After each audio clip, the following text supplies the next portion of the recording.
Okay, class, so this is a 2x4. How big is it? It's 2x4. 2 inches by 4. All right, that's actually incorrect. Anybody else have a guess? But you just said it's a 2x4. It is a 2x4, but a 2x4 is only 1.5 by 3.5. We take off a minus half of an inch minus half of an inch. So who wants to guess how big a 2x6 would be? Would it be 1.5 by 5.5?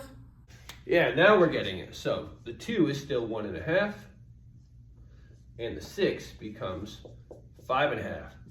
What about a 2x8? That's going to be 1.5 by 7.5. Ooh, you were close. Actually, it's going to be 1.5 by 7.25. Once you get up to that 8-inch mark, you start taking 3/4 of an inch off. Not off the 1.5. All 2 by is 1.5, but by the second part.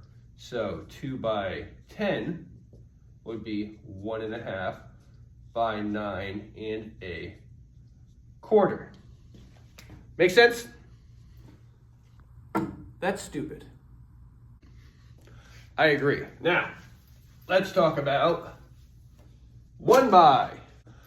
How big is a 1 by 6?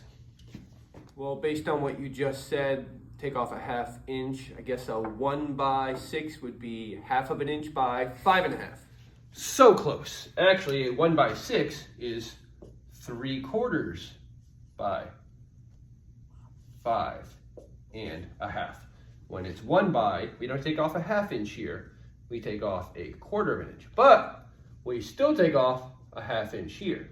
And when we get to 8 inches in width, this stays 3/4, but we go down to taking off the 3/4, just like we did with the 2 by. Make sense? I'm going home.